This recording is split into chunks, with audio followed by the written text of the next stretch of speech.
Hi hello నమస్తే welcome back to my channel సునీల17.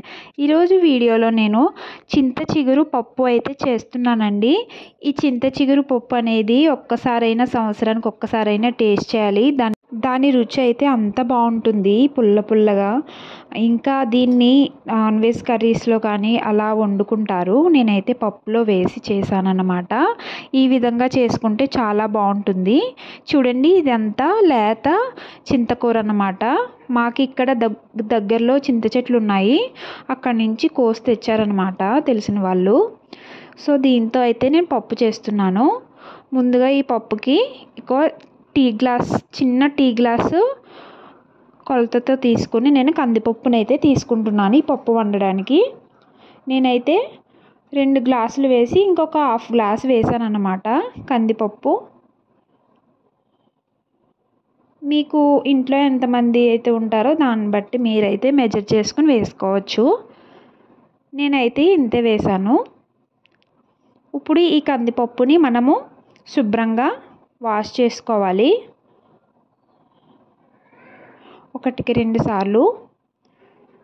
ఎందుకంటే అందులో ఏదైనా డస్ట్ ఉంటే పోతుంది కాబట్టి ఇలా పిసికి మరీ కడుక్కొని శుభ్రంగా వాటర్ అంతా వంపేసుకోవాలి. చూసారు కదా నేను ఏ విధంగా అయితే కడిగానో. ఇప్పుడు ఇలా శుభ్రం చేసుకున్న పప్పులో మనము పప్పుకి కావలసిన తాలింపులు అయితే రెడీ చేస్తున్నాను నేను. ఈ వెల్లుల్లిపాయలను అయితే ఇలా కొంచెం కచ్చాపచ్చాగా దంచుకోవాలి ఇలాగా. అప్పుడే మనకి పప్పులోకి ఫ్లేవర్ అయితే వెళ్తుందండి. తాలింపులో వేయడం కోసం నేను ముందుగా ఇలాగా వెల్లుల్లిని దంచుకున్నాను. ఇంకా తాలింపుకి 1 స్పూన్ జీలకర్ర, 1/2 టీ స్పూన్ ఆవాలు, ఇలా కచ్చపచ్చగా దంచుకున్న వెల్లుల్లి, 3 ఎండుమిర్చి, 1 గుప్పెడు కరివేపాకు. ఇంకా పప్పులో వేసుకోవడానికి ఇలా ఒక పెద్ద సైజు ఉల్లిపాయ అయితే తీసుకున్నానండి, 4 పచ్చిమిర్చి. ఇలా చీరికల కింద కట్ చేసుకోవాలి ఉల్లిపాయనైతే. పచ్చిమిర్చిని అయితే ఇలా నిలువుగా చీరుకోవాలి. ఉప్పు, కల్లుప్పు వాడుతున్నాను. 1 గరిట అంటే 1 స్పూను కారము, ఇంకా 1/2 టీ స్పూన్ పసుపు. ఇవన్నీ మనము ఇప్పుడు కడిగి పెట్టుకున్న పప్పులో అయితే మనం వేసేసుకోవాలి. నేనైతే పప్పుని కుక్కర్లో వండుతున్నాను, ఎందుకంటే ఈ కందిపప్పు కొంచెం గట్టిగా ఉందన్నమాట, తొందరగా ఉడకదు. సో అందుకు నేను కుక్కర్లో వేస్తున్నాను. ఇంకా ఈ చింతకూరని కూడా ఇలాగా శుభ్రంగా కడిగేసుకుని ఇలా కుక్కర్లో అయితే వేసేసుకోవాలి. నేనైతే 2 సార్లు అయితే కడిగానండి. ఇప్పుడు మొత్తం ఈ చింతకూరని మనం ఈ పప్పులో వేసేసుకోవాలి. ఇప్పుడు ఈ పప్పు ఉడకడానికి నేనైతే 1 లోటాడు వాటర్ అయితే తీసుకున్నానండి. ఫుల్గా అయితే పడినాయి వాటర్ నాకు. అంటే పప్పు మనకి మునిగేంత వరకు మనం వాటర్ వేసుకోవాలన్నమాట. ఎంత కొలత అనేది లేదు, పప్పు మునగాలి, లేదంటే మాడిపోతుంది. మనం ఎక్కువ విజిల్స్ వేయిస్తాం కదండి, అందుకు మాడిపోకుండా ఉండడం కోసం కొంచెం ఎక్కువ వాటర్ వేసుకోవాలి.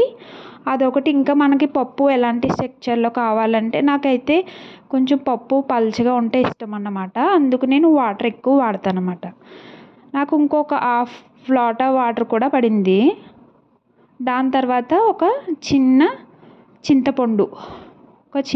చింతపండు అయితే వేసానండి లాస్ట్లో.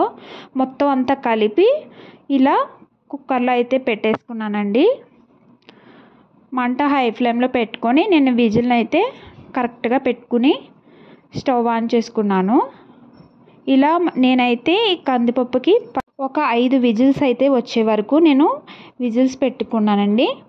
దాని తర్వాత మనం ఒక 15 నిమిషాలు అయితే అలా వదిలేయాలండి, ఆవిరంతా పోయి దానంతా కూల్ అయ్యే వరకు.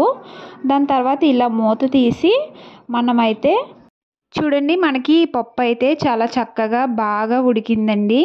నేనైతే కరెక్ట్గా 5 విజిల్స్ పెట్టాను అన్నమాట. దాని తర్వాత ఇలా పప్పు గుత్తుతో అయితే పప్పుని బాగా మెదుపుకోవాలి. ఎందుకంటే మనం పచ్చిమిర్చి అవి వేసాం కదండి, అదంతా పప్పులోకి ఇముడుకునేలాగా. ఇంకా చింతకూర అనేది మనకి పులుపు పప్పులోకి దిగడానికి మనం ఇలా పప్పు గుత్తుతో అయితే మొత్తం పప్పును మొత్తం ఇలా మెదుపుకోవాలి బాగా కలిసేటట్టు. చూడండి మెత్తగా అవుతుంది. ఇలా కలయబెట్టుకున్న తర్వాత దాన్ని పక్కన పెట్టేసుకుని ఇప్పుడు పప్పులోకి తాలింపు పెట్టుకోవాలి మనము.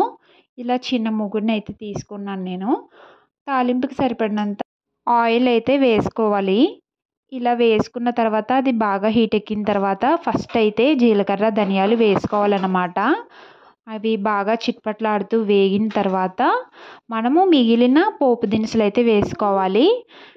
కరివేపాకు, వెల్లుల్లిపాయలు, ఇంకా ఎండుమిర్చి ఈ 3 వేసేసుకోవాలి ఫైనల్గా.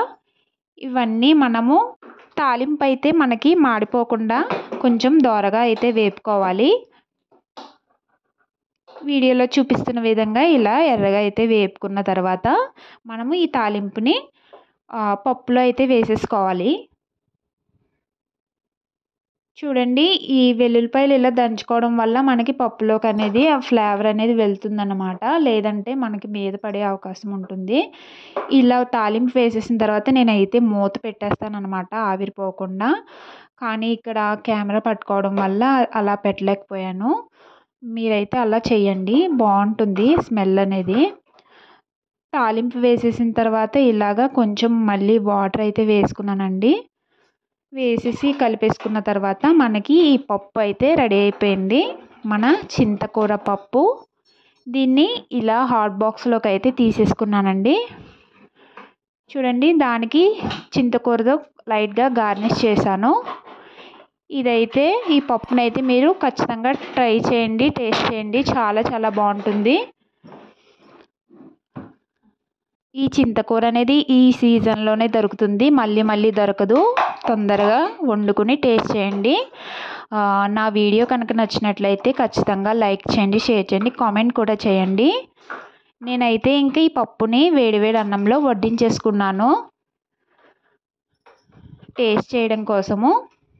నాకు పప్పు అనేది కొంచెం గట్టిగా ఉంటే ఇష్టం ఉండదన్నమాట. ఇలా పప్పుచారులా కొంచెం పలుచగా ఉంటే గొంతులోకి దిగుతుందని నాకు అలా ఇష్టం అన్నమాట.